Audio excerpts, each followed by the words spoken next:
What's happening, everybody? Welcome back to episode 128. Hopefully I got that right, of Cali Brick Clique. And as you already know, you probably already found this on all your podcasting platforms. So just keep finding it there. And we have the usual suspect because Claire's back in the house. Yeet. We got Shy. Yo. And this week, very special guest to return, the dog mom himself, MrSaurus. Yo, what is going on, crew? How's it been? It's been a year since you've been on here, so I've been told. That was quick. Hasn't it? Almost. It was after Brick World. So, yeah, I guess last July, I think. And according to when everyone's listening to this, Brick World's in a few days. Oh, yeah. Yeah, Brick World. Wow. Man, I'm excited. Dang, Brick World yeah. is coming up. Mm-hmm. Are you guys nervous about this one? A little bit? I'm a little bit anxious because there's just going to be more people, but I think less anxious than last time because at least I know what to expect. I'm really I have this fear that somebody's going to come up to meet us and not realize that Emily and I give off this persona of being these really cool people, but we're just total awkward dorks. And they're going to meet us and they're going to be like, yo, Ross, you're so cool. And I'm going to be like, hi. And then Just like So, that. yeah, it's going to go down 100% like that. So keep your expectations low if you're looking to meet us. Hey, if you do that, you'll be pleasantly surprised. Maybe, yeah, exactly. That's my motto to life, really. Just when it comes to me, just keep your expectations low, and I might just surprise you. But you are taller, I think, than people would think, right? Yes, Yeah. I am. I'm a solid And- 6'4". And Emily as well is also taller. Yeah, it's really nice at the conventions, actually. She's got her big poofy hair, and so I can just look over everybody and just be like, oh, there's my wife. And It's hotter. Yeah. it's pretty easy, actually. So it's kind of a nice thing. Airplanes, though, not for me. That's why I fly Southwest. Otherwise, I can't fit in planes. So, it Wait, takes the some Southwest planes have larger seating? 6 Yeah. inches, Shy. Really? 6 inches goes a long I way. did not know that. When you're my height, you will. You definitely notice. Well, luckily for me, I'm only Cold-blooded. 5'9". I don't have that issue. Yeah, and all my heights usually it's in my legs. So I'm got my knees right in front of right in the back of the chair, the person in front of me, and I always play this passive aggressive battle when they pull the chair back, and I'm like, oh no, my knees are stronger than your reclining. You get a ability. little bump. Yeah, no, I put my knee right in their back because I have to. It's just my knees are just there. I think it should be illegal how small those chairs are. So that's why I fly Southwest. Huh. Looking for Well, a sponsorship. Get me out. So yeah, Chicago's around the corner. It's crazy how fast that time flew. But in that time frame, you've had some life updates. Yeah, just a quick little recap. Year zero, Ross. I started the YouTube channel back in the year of our Lord 2008. Originally back then, Lego YouTube was this wild hellscape of prepubescent boys such as myself, and all we did was flex our clone armies. I remember one of my videos was me green screening more clones to make it seem like I had more than at the time Lego Boy 1, 2, 3, 4, 5, 6, 7, 8, who I was very envious of back then.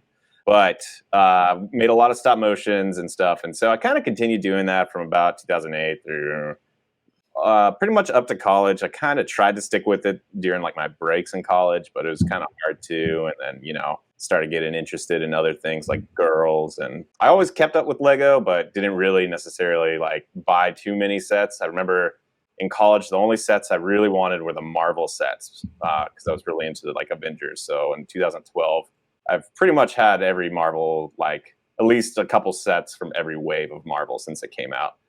And then went to grad school. That was about when The Force Awakens came out. And so I got back into the Lego Star Wars that way. Again, I was always keeping up with it, but I just never collected it because it was too expensive.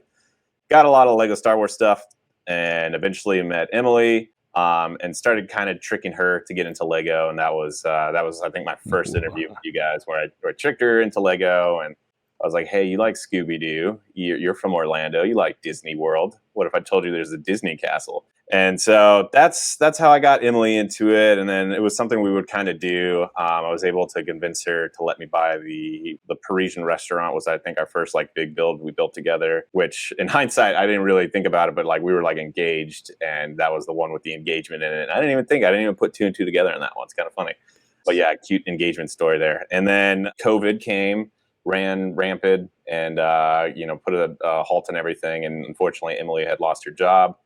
And she was just bored. And, a lot of people got back into Lego. And, at that time she already had built her Disney World castle, and she'd gotten all the Scooby sets. And I was like, well, you know how I like Lego? And she was like, yeah. And I was like, well, I really like Lego. And then I was like, I don't know, there's no like real, girls or anything out in this space. And at the time there really wasn't. And, is that something you'd be interested in? Talking about Lego to internet on the strangers, thinking that she would just be like, no, that's weird. She was like, absolutely, I can do that. And I was like, yeah, you can. And so I gave her my channel. This was in 2020. At the time, the channel had about 2,300 subscribers. And I just gave it to her because it was like, it'll be easier to start with, even if they're dead subs, it still looks cooler, starting with like 2,300 subscribers. So we just kind of continued making content, finding her way that way. And eventually she kind of found her own.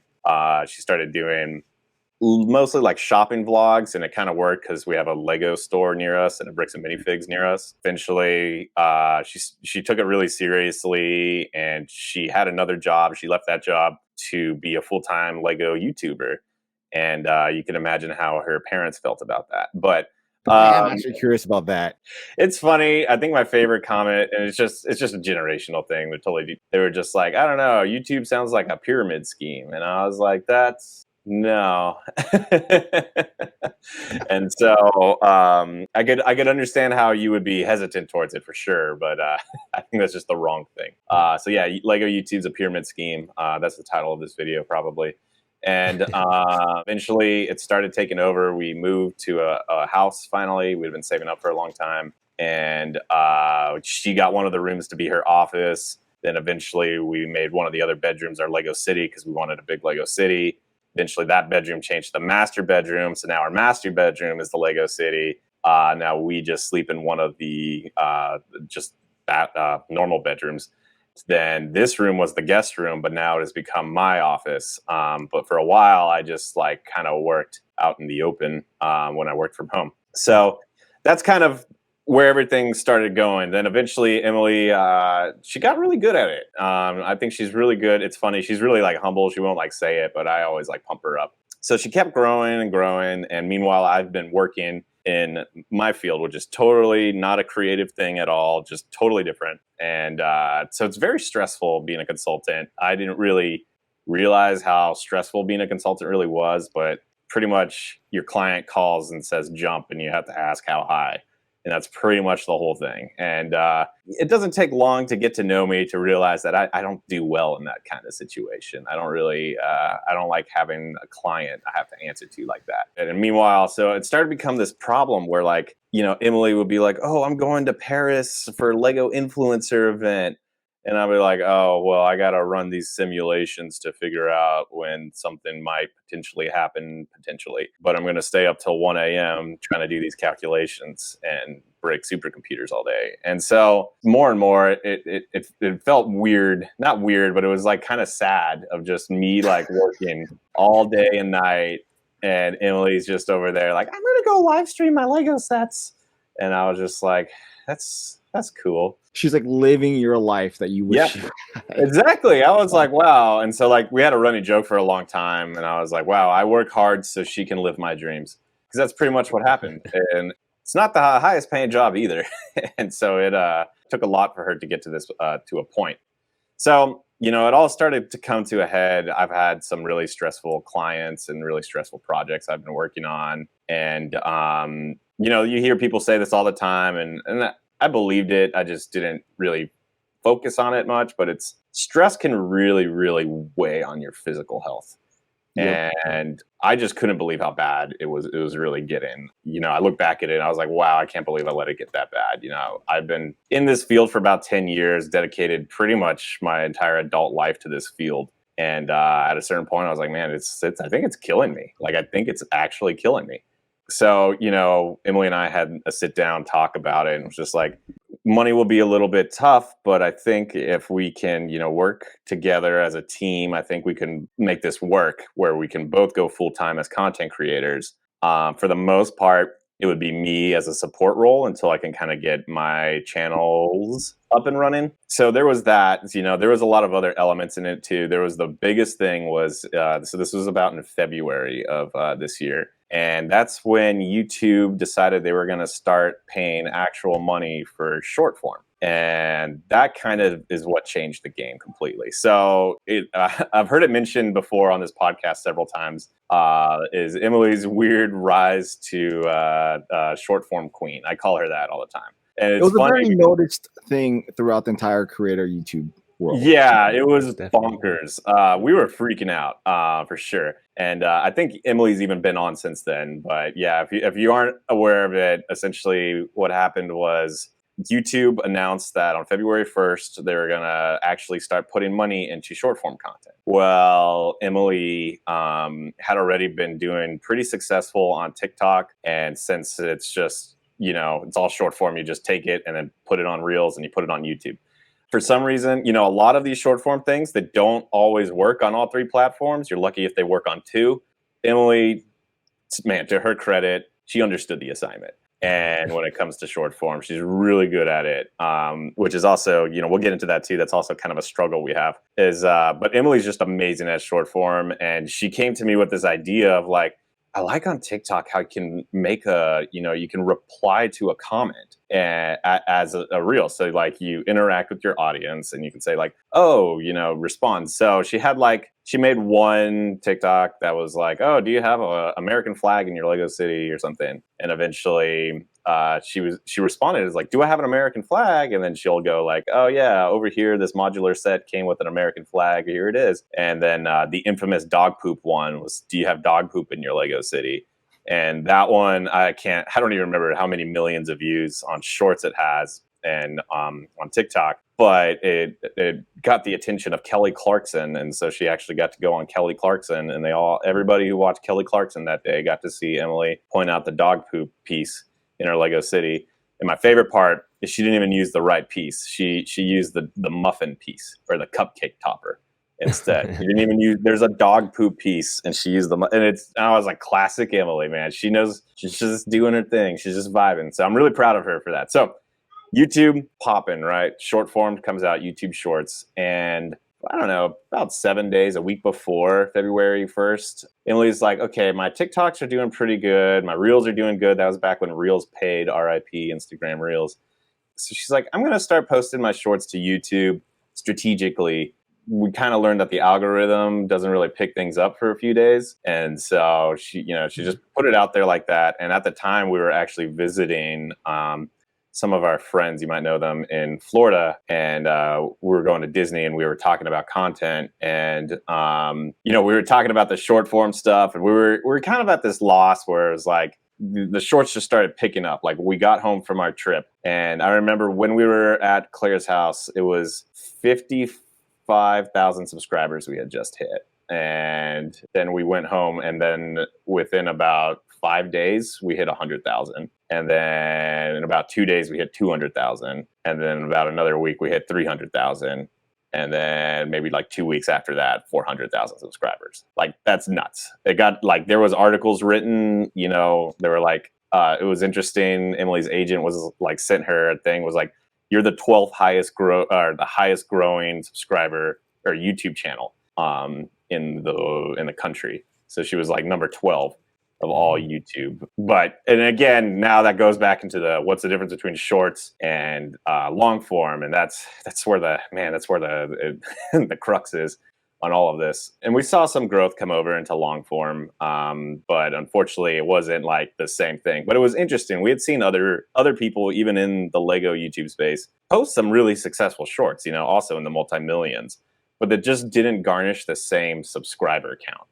To this day, that's still what kind of confuses us too. And I think everybody's like, how was it? You always get a boost in subscribers for shorts for sure, but the amount we got, I mean, we went like 8 times our subscriber count. It was weird. So you had that going on. 12th highest growing YouTube channel.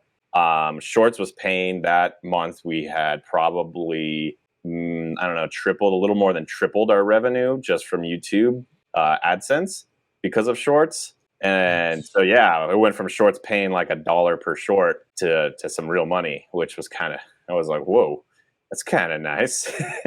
And so you had that going on. I was super stressed out about everything, about work. And then I was starting to get FOMO. And it got to this point where I was like, wow, Emily's channel's popping off right now. If I don't take this opportunity to, go do this with her, this chance might not come again. Like there might not be a better chance to do this. So it got pretty stressful. The choice ended up being easier to make because the stress affected me so physically that I was actually getting sick from it. And because of that, and I went to a doctor and I got all these blood tests done and they're like, yeah, man, you need to relax. And I was like, what? And especially for my age, I was really surprised. And they're like, you need to chill out, man.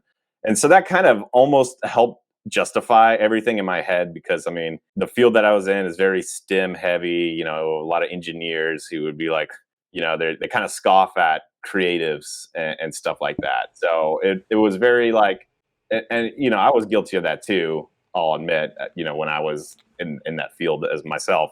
But over time, I've definitely changed my attitude on that. It got really bad, and I decided, I took like a week off, and I was like, I think I really need to I need to leave. And so it was kind of hard. I mean, I loved my job. I love the people I work with. I didn't really have any issues with anybody, but it was kind of a surprise to everybody too that I left. I made myself pretty, patting myself on the back here, but I made myself pretty invaluable to the company. I was like responsible for training a lot of people on all the systems and stuff. They were not excited for me to leave, but I think they got it. And then right after that, I was like, okay, quitting. Emily and I kind of got together, put our budget together, talked to our accountant and kind of figured out how can we do this. Gave ourselves a little bit of a cushion and got to work. And then immediately I broke my back. And then after that, I got sick. But things are fine now. And then I started being able to help Emily with a lot of things. So now I'm no longer, I went 10 years of my life dedicated to like this one weirdly specific niche of like science that I did, that now I'm helping Emily with content creating. So what it really turned into, I'm a glorified IT guy at home, which I always was. It's like now I'm actually doing stuff. I have upgraded our internet, and which has been a big feat. Helped Emily. I got her gaming PC ready so she can upgrade her streams. I do all the background stuff for her Twitch, which, by the way, if you guys haven't seen Emily's Twitch, it's pretty nuts. It's like our favorite thing. Emily on Twitch is just the best. But yeah, just all sorts of stuff. And then we turned this room into my little studio. So that way I have my own office to work out of instead of just working in the hallway. And so now I have all my little Lego sets back here for your viewing pleasure. And we kind of decided we wanted to take a new route when it comes to the channels. And I say channels because that includes my channels and her channels. So, right now MrSaurus is the main YouTube channel. And that's where, there's a mixture of short form, mixture of long form. We kind of laid off the live streams on there for a few reasons, but mostly because Twitch is way more fun. So I'm trying to convince Shy to just come over to Twitch, but Twitch is a pretty fun place. It's I can't access my actual channel on Twitch. That's a you problem. I tried reaching out for help and they just won't help me. So that's why I created the other name. And I just because of that, I'm demotivated to do anything on Twitch. I can't be Shy Time is my time. I can't do that. I can't do the 1914 Shy Time is my time. You should change it to you should make one called Shy Time is my name. And then wow. But that's actually not that bad. But I will only go on Twitch if my friends are streaming on Twitch. That's all. I won't rummage through it. So if you guys are on there, when I see the notification pop on my phone, I'm grudgingly yes, click. with all the whippersnappers. Yeah, Mhm. I really like Twitch now. It's fun. It's most of the engagement. YouTube, at the end of the day, YouTube was a long form content thing, and I could see how they like kind of transitioned to short form, but YouTube wasn't built to do live streams. And for as long as Twitch has been out, those same features rolling over to YouTube, it's been like 10 years and they still haven't got those similar features over there yet. So I think Twitch definitely dominates, which makes sense because that's what the whole platform is when it comes to to live streams. So then the other problem too is Emily is queen at short form. She's really good at it. I'm very impressed with it. I can never do it. But long form, I think we've always just struggled with it. And we've come up with a few theories as to maybe why. I think the theory that I always kind of go with, and I say this is MrSaurus long form videos, they do really well. In the Lego YouTube space, I think they do really well. And we're very grateful for how well they do. I'm very grateful that people want to sit there and watch us go to Target or bricks and minifigs and such. However, she's never had a video reach 100,000 views. And in 3+ years of doing this, posting at least twice a week, you're kind of like, why?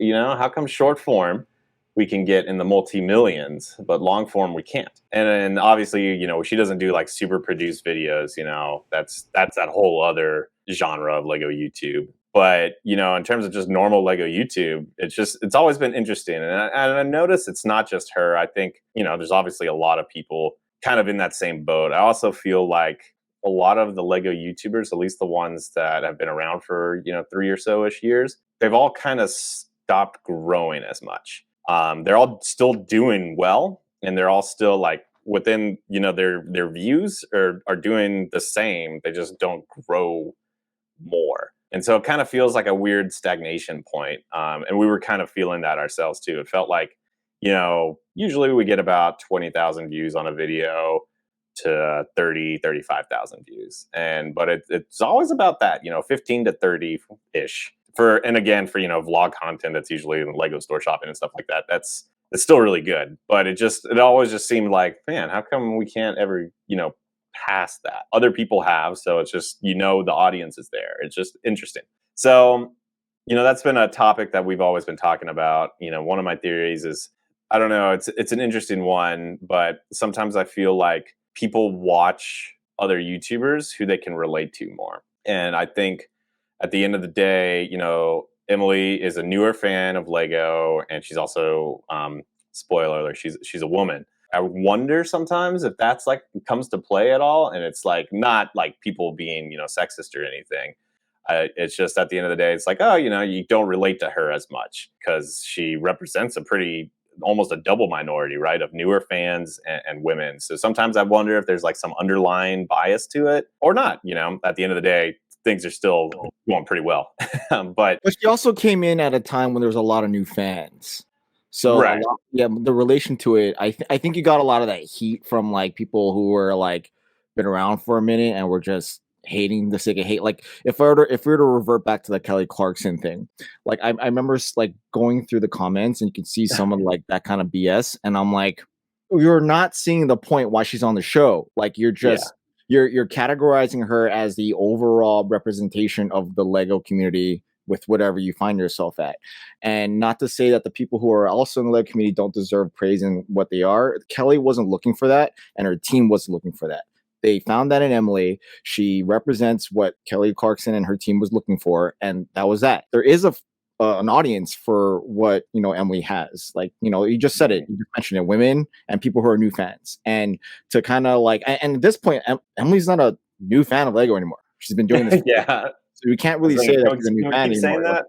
I know she knows enough, if not more, because she's also behind the scenes too. So with her friends also like downloading her with everything from like the outside, like she knows stuff from the inside. Like she knows a lot about Lego, the Lego group, than I think most creators that would hate on her to begin with. I have a thought that like Shai, you just kind of sparked a little bit. I don't know if you were kind of getting to this point, but there's a couple things, right? The content that Emily is producing now is only slightly different than like what she was doing a few years ago. It's just like more refined and like it is relatively similar, right?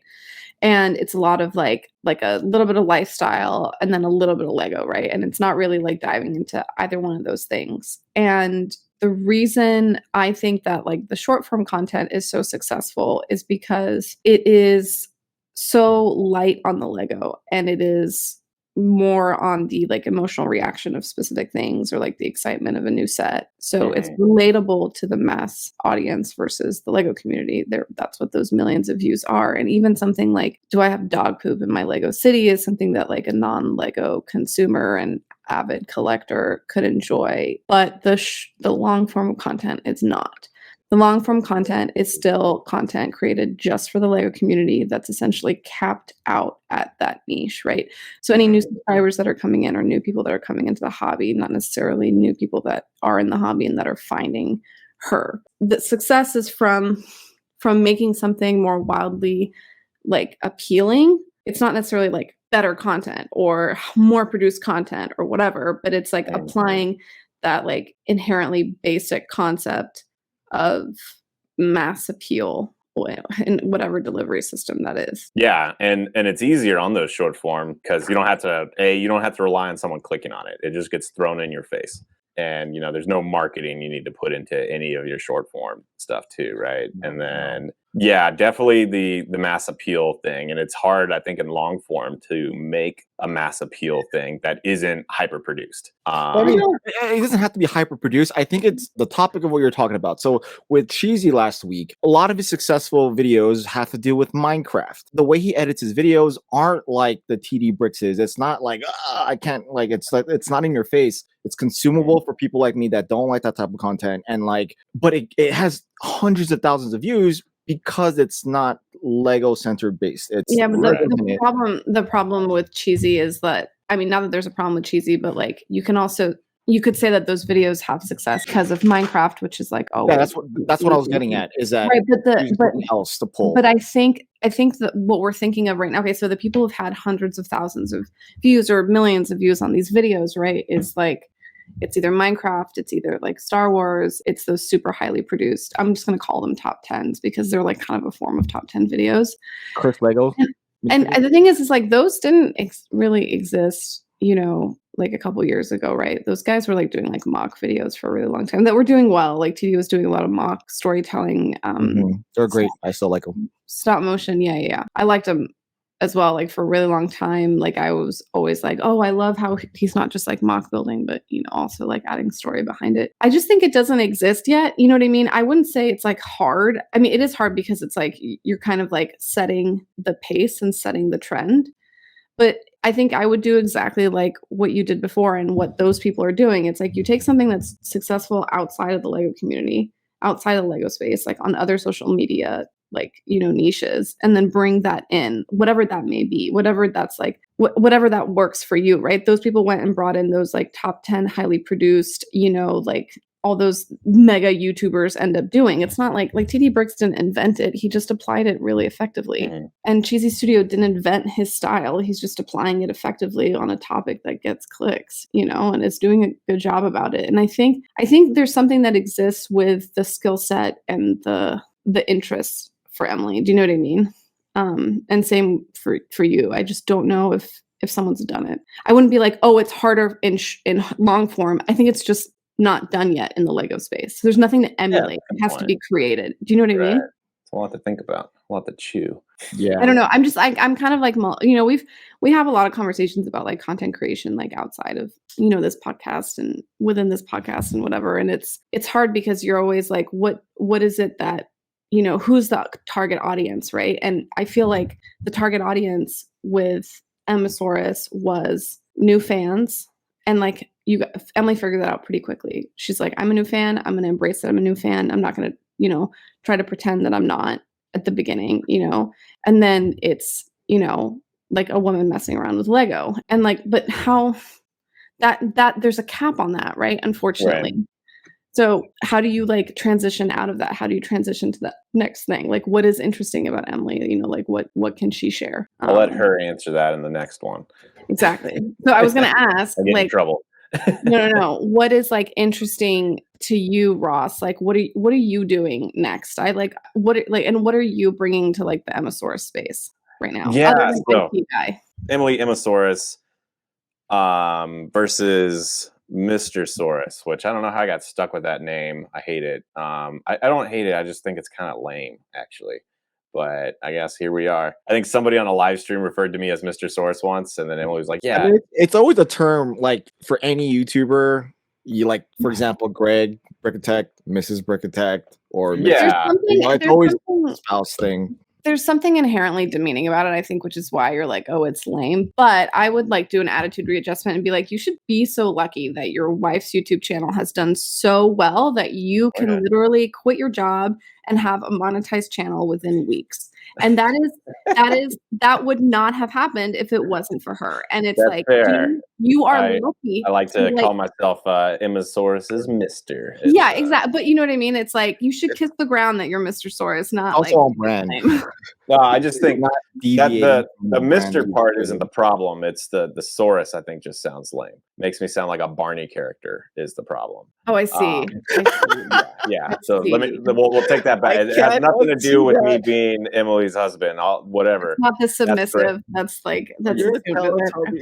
Yeah, Barney. totally submissive. I'm fine with it. It's just the actual MrSaurus just sounds dumb.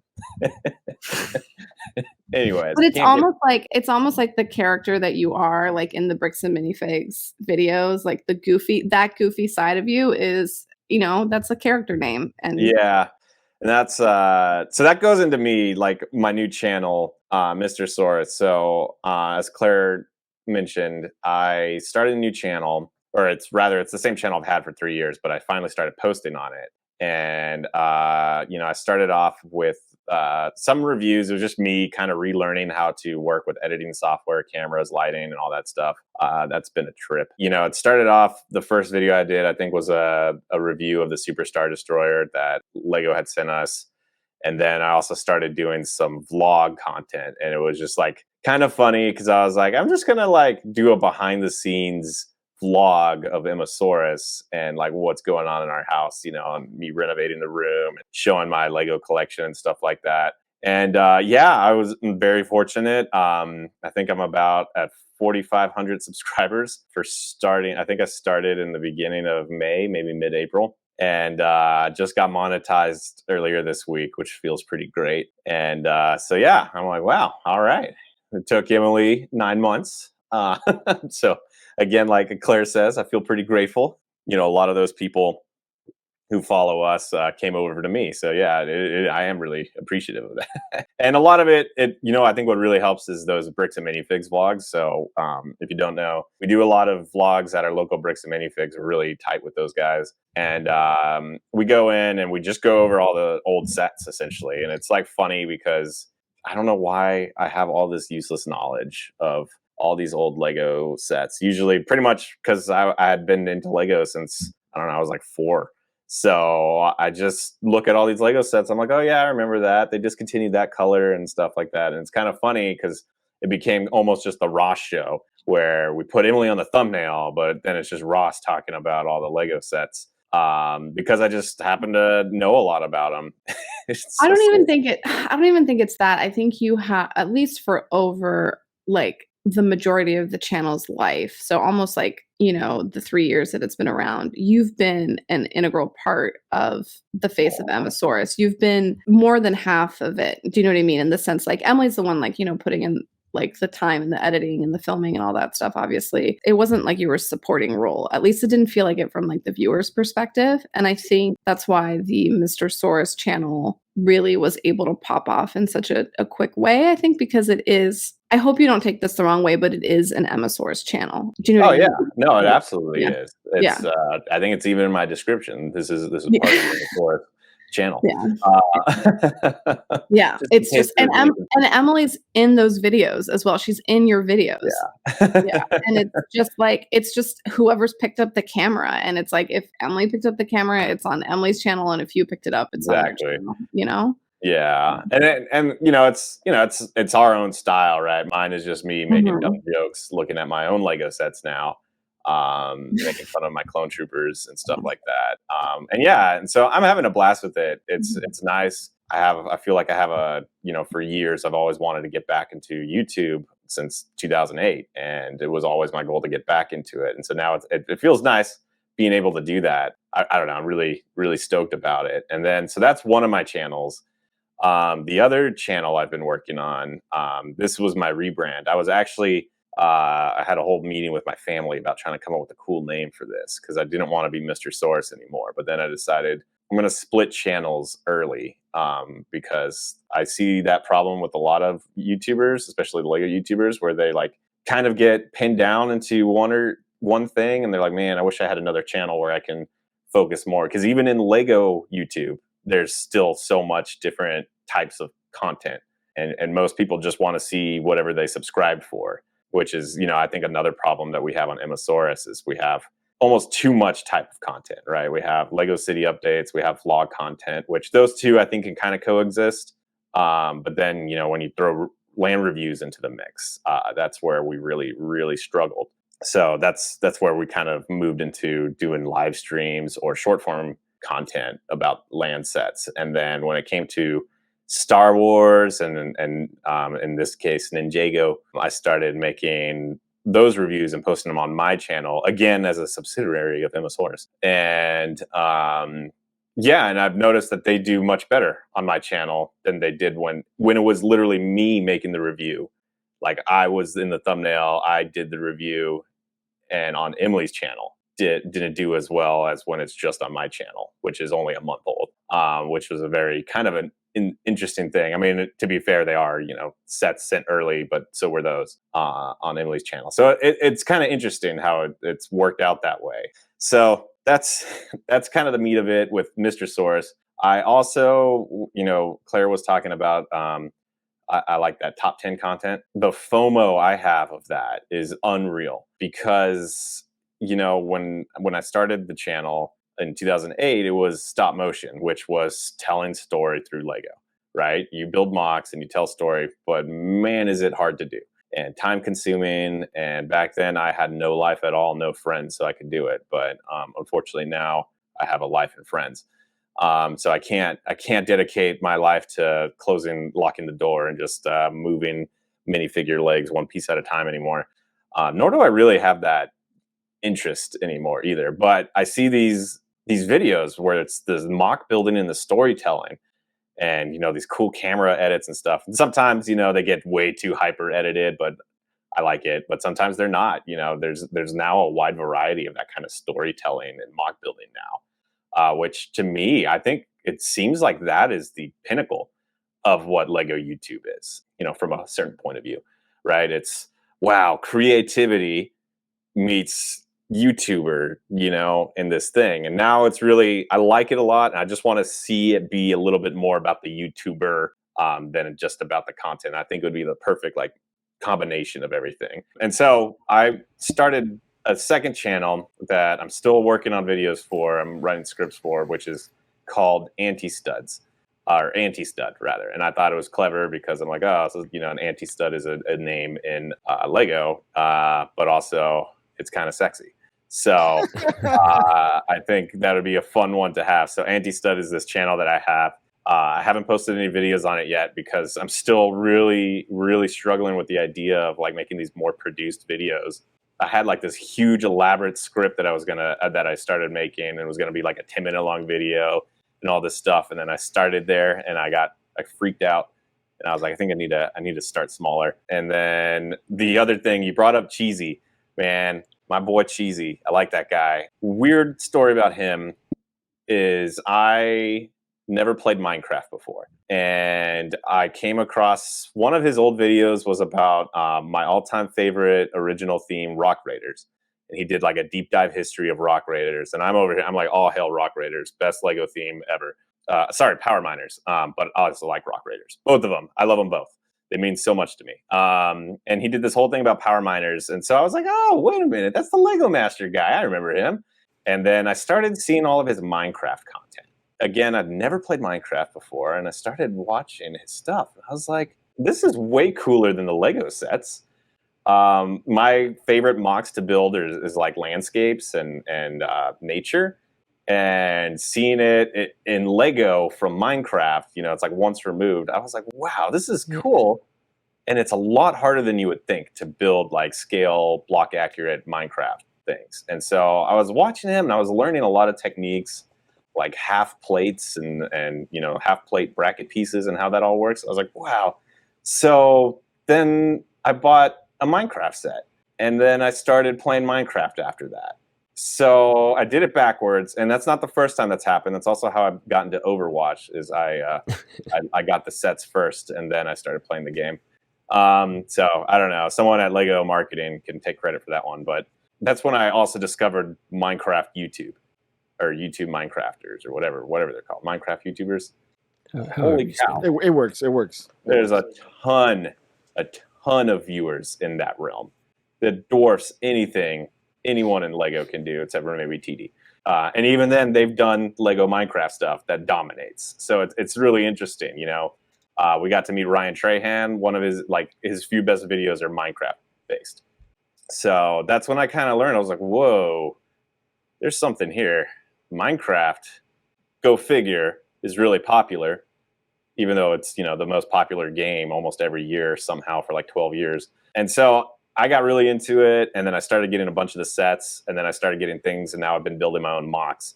And so Anti-Studs, for the most part, is going to be a Lego Minecraft channel. Is where it's going. That's what's going to be. It's a combination of me like realizing, wow, there's a lot of viewership in this, and just the idea of storytelling and being able to build mocks and with Lego. And like being able to edit stuff like that. I don't know. It just sounds like really fun. Like, I'm like, that's what I want to do. Eventually, I don't want to only have to do Minecraft or anything like that. I'd like to do Star Wars mocks and other stuff too. But I think Minecraft is a good way to kind of start and sink your teeth into. And I don't know. I'm pretty stoked about it. So that's my plans. One day I'll play Minecraft. One day. It's fun. It's really funny is because Sans tried to get me to play it like a year and a half ago. Yeah, I remember that. I had this really lame excuse of like, oh, I can't get into my account. Sounds familiar, right? Rude. And so I didn't join. And then they did like this whole like Minecraft Lego YouTuber channel or something like that. And I don't think it really went anywhere. I think someone spilled a drink on their laptop, and then that was the end of that. Ouch. I'm like itching to find time to play video games. I'm like trying to convince. Oh, it's killing me. I've yet to have, since I had children, so almost 6 years now, zero time for video games. And that's why I'm so out of it. Stream it on Twitch. It'll force you. No.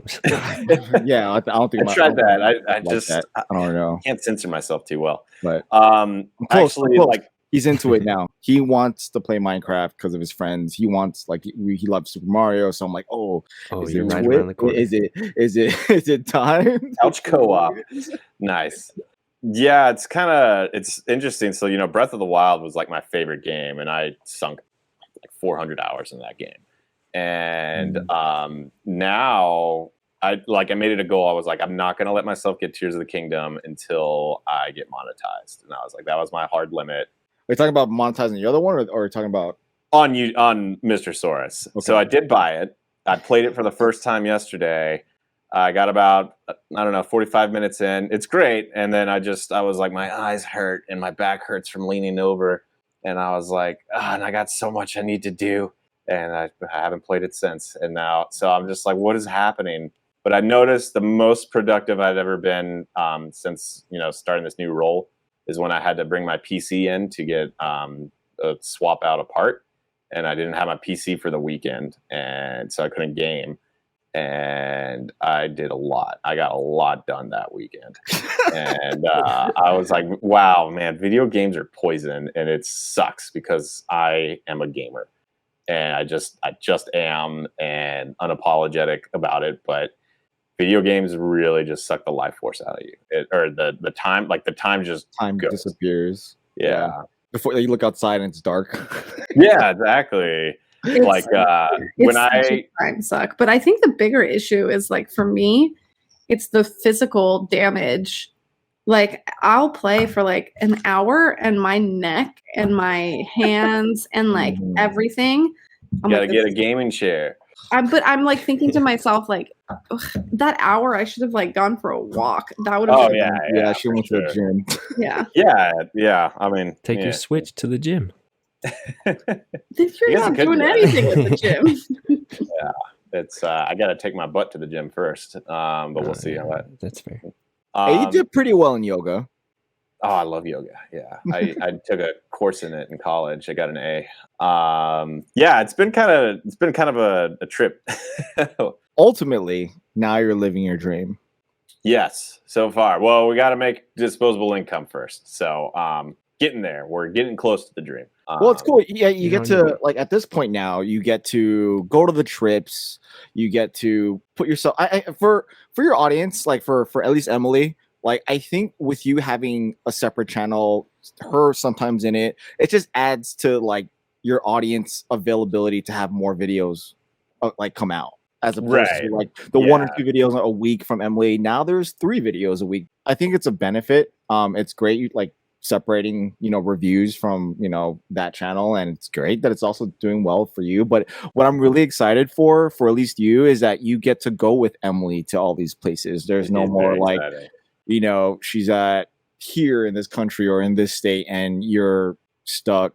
You're stuck at home. Yeah, I forgot to mention that part, but that was another big thing too, is like I gave my 20s to this field. And I was fortunate with 3 weeks vacation. It's actually pretty good. That's so sad. You were fortunate that you only gave your 20s to a job. Like the thing is like I do believe that like this is like still like a privilege thing. Like I can hear like someone in their 60s or 70s right now like listening to this podcast being like, what the is wrong with these people? Like, do you know what I mean? Like, can you just like, I'm just thinking like, yeah, work sucks. Work destroys your life. That's the point of work. But obviously like that's a different attitude that people are trying to take with their lives. And, now we have the privilege of dealing with mental health and taking care of ourselves and not having generational trauma. So hopefully this, you don't turn into our parents in some form.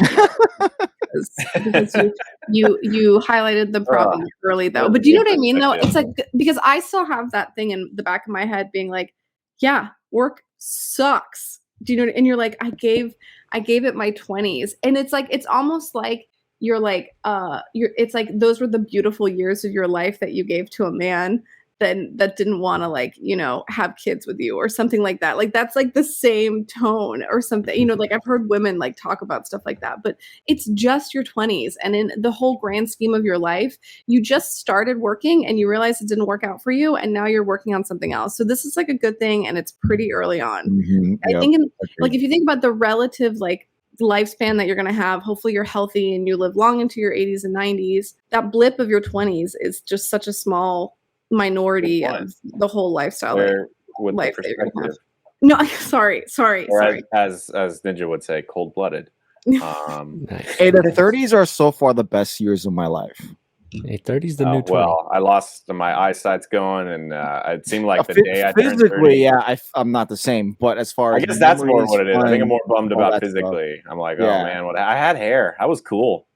Yeah, I guess the difference between your 20s and your 30s, at least what I found is like you have to work for it, whatever that is. Like your beauty, your health, your work, your family. It's like things don't get handed to you on a silver platter anymore. If you come from a place of privilege in general, like I think that's the biggest difference. Yeah. Your 30s are gonna be great. It's great. Ross. Ross, take it from people right here. We're almost done with our 30s. Yeah, it was pretty great. That's so true. It was pretty great. Wow. Thanks for bringing us back to reality there, Claire. There it is. Well, the other thing I wanted to mention too was, like I said, I gave it my 20s, which I guess doesn't mean too much. But no, it mostly it was more of like, I just felt like I wasn't living life. I didn't travel that often. Even to this day, I've left the country, like, I don't know if you even count it. I've been to Vancouver, Canada. So I don't know if that counts as leaving the country. It counts. It counts. You had a passport. Okay. Yeah, they didn't even stamp it, so technically, I don't know. But so that's the most I've ever left the country. That, and I took like a cruise to Cancun once. I don't even know. I definitely don't think that one counts. That one counts more than Canada. Yeah, I agree with that. Well, they sequester you in that little spot, so it's not like you really see Cancun. No. So yeah, I've never really left the country or anything, and I just haven't traveled that much, and I like traveling. And so that was another big thing was, Emily's job entails a lot of travel, and I just get nervous, I was just like getting nervous when she's just by herself traveling. So I really want to be able to travel with her. It's like we got to go to New York. They let me come tag along to New York for 2K games, and and got to really, I don't know, hang out with a bunch of other cool content creators and stuff. And I got to see New York and go to Broadway and take a picture in front of Led Zeppelin's Physical Graffiti. Nice. So yeah, it's been exciting. So a lot of that is like, I feel like I'm finally living, which feels pretty cool. What a way to start it for you. Let's go to New York. Exactly. It's just the beginning. Content. Like, I was like, wow, I just started making content a week ago and I'm already going to New York. I made it. Thanks, Emily. Thanks, Emily. It was funny the way like they kind of treated me. They were like, oh yeah, that's just Emily's +1. And then by the end of the trip, they're like, oh, you guys are like a team. I mean, like, I think a lot of us saw it like that. Like, you support her in a lot of ways, behind the scenes, and now you're in the front too. So with Emily helping you behind the scenes, which is great. Yeah. So now it's kind of little role reverse in your channel, which is great, and I think it benefits both of you significantly. And I hope you succeed. Because why not? This is what you want to do. This is what you wanted. And you're happy. And that's the thing, like being happy doing your day to day is so important. So like money aside, like you can make all the money you want, but like, if you're just not happy for missing out on things, then you just missed out. You have all this money, but you missed out.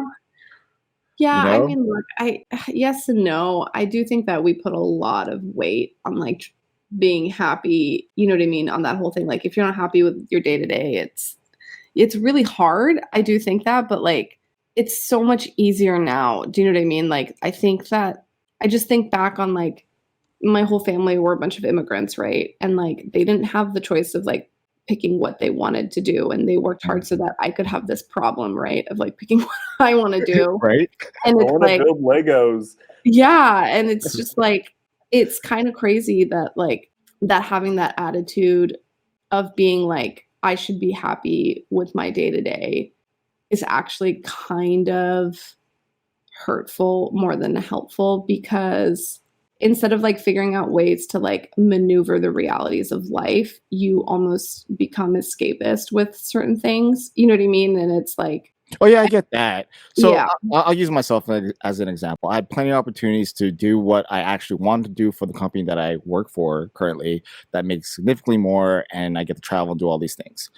I chose not to pursue them because I like the schedule that I can make myself right now, because I could spend all the time that I want with my children. And this time is very limited before they grow up and want to do their own thing. So I'm happy right now not pursuing more money and bettering my career, because I will never get this opportunity again. Totally. Like, but that's a choice that like you made, right? Mm-hmm. And so like, I'm not saying it's the wrong choice, but a different choice for your kids could also be, I'm not going to see them now, but I'll set them up for their future. You know what I mean? And so like, I get that decision, I think was a decision that was made more commonly in our previous generation. Yeah, for our parents, for sure. Yeah, I see that. And I think, yeah. And for now, I think a lot of people, at least millennials, are starting to realize that I didn't see my parents when I was 1 through 7. Oh yeah, it sucked, but I'm happy they did. I mean, like I wouldn't have the life I have now if my dad did. Of course, but I mean, but there are some things that I wish I rather saw. Oh, my dad has more regrets about it than I do. Yeah. My dad's the one who's like, I don't remember what meeting I was at, but I remember like missing your recital. Or he's like, he remembers like he left my mom and I like in the hospital the day I was born to go to some crappy board meeting after staying up all night. And he doesn't even remember what the meeting was about. He just remembers sitting there being like, I hate my life. And then we landed from Japan at 9 a.m. and we were taking our Uber back here, and I was thinking to myself, if I was still in my old job, I would have gone straight to the office, like from landing. Do you know what I mean? And like worked a like 12-hour day. And I did that so many times over. And it's just like, I don't think we should be living that life anymore. I don't think we should be behaving that way, but I think we can't forget it. And I think that's the most important thing. You know what I mean? And it's like, yeah, of course you can't be irresponsible. I mean, the parent in me would be like, well, what are you doing to provide? That's always like priority number one, always. So when I see if you want to bring it back to YouTube, every time a parent goes, I'm going to quit my job to pursue YouTube, there's always, although I'm happy for them, you're like a little hesitation in my like, hold on. You're like, why did you just say no to your health insurance for your kids? Yeah, like, that was it. That's the thought right there. Yeah. Health insurance. That is super important. Health insurance is always the number one. Yeah. You're like, what if they get in a car accident? They have a $30,000 surgery or something. I mean, for real, it's like so discouraging for anybody to not even just be YouTubers, just to even create their own company, because of health insurance in America is just such a big limit. Right. And it's a bummer because there'd be more people. I know so many people that would rather just have their own company. For instance, I'm still not completely out of my old job per se. I started my own consulting firm and do that. And it's interesting because you get paid a lot more when you're just charging hours, but there's no health insurance and stuff. But you get paid more because in theory you're paying for your own health insurance. Exactly. But it's like, it's such a bummer because I think a lot of people would be willing to leave their job. Like they're stuck with their job just because of health insurance. And of course. But I think a lot of people also don't know, like the idea of having your own company is like glamorous, but like the risk is super high. Do you know what I mean? It's just like, it certainly feels though like content creators either have to like have a spouse that's supporting them, like when they're starting off, if they want to go full time, they have to come from money, or they have to be 17 living at home. It's like these are like the three parameters to like do content. Oh yeah, which one do we all fit in? I guess I had the job in the health insurance, but now Emily has the job. But I still have health insurance. You guys are still in like the spouse situation. Yeah. All right, so I'm just going back to what I was saying. It's not like I'm like knacking on anyone who's out there that wants to do this a full-time thing. It's just, I'm in a different position and there's a lot of people that are in different positions that are not able to just be like, I quit. No, I gotta like think about, okay, so if I do this, please do not quit your job to be don't do that. Full-time Lego YouTube creator. No. Yeah. but what I'm saying is like, so for me, like I have income, I have multiple sources. My wife does well. I'm in a position where I don't need to necessarily excel at this point of my career. Like I'm perfectly fine.